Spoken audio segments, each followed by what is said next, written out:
Под яго руками кавалак металу становіцца сапраўдным творам мастацтва. Евген Туравец з Петрыкава вытворчасцю металічных упрыгожванняў займаецца далёка не першы год. Пачынаў з драўніны, але прызнаецца, нешта не склалася, а таму і перайшоў на цяжкую артиллерию. Это как обычный рабочий день для меня.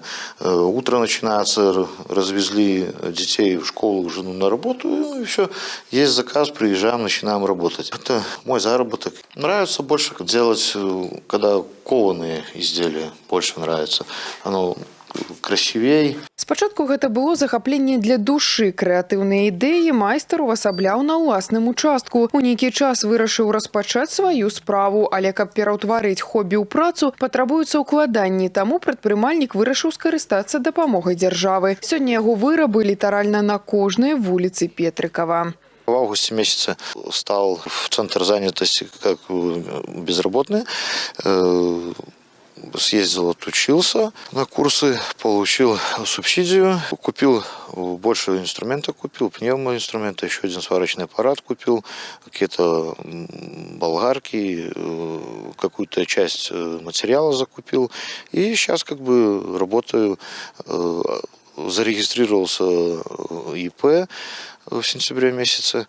И сейчас работаю как бы на заказ. Падтрымка малога і сярэдняга бізнесу – адзін з драйвераў развіцця рэгіёнаў. З 1 лютага выплаты павялічыліся і складаюць 11 бюджэтаў пражытачнага мінімуму, практычна 5,5 тысяч рублёў. Амаль 7,5 тысяч у сельскай мясцовасці, малых гарадах і раёнах, дзе ёсць напружанасць на рынку працы. Такая мера заклікана зрабіць працэс адкрыцця ІП больш даступным і выгадным для жыхароў гэтых тэрыторый. За последнюю пятилетку более 13 человек нашего района изменили статус безработного на статус индивидуального предпринимателя.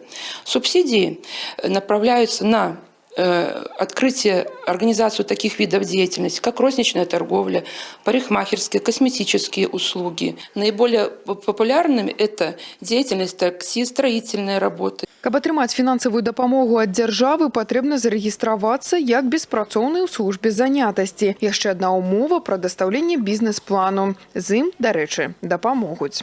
Памер субсідыі залежыць ад асаблівасцей бізнес-плана і рэгіёну яго рэалізацыі. Грошы дзяржаве вяртаць не трэба, дастаткова выконваць свае абавязкі па дамове, добрасумленна весці справы і своечасова прадастаўляць неабходныя дакументы. Гэта ўжо не проста дапамога, гэта інвестыцыя ў ідэю, у якой ёсць будучыня.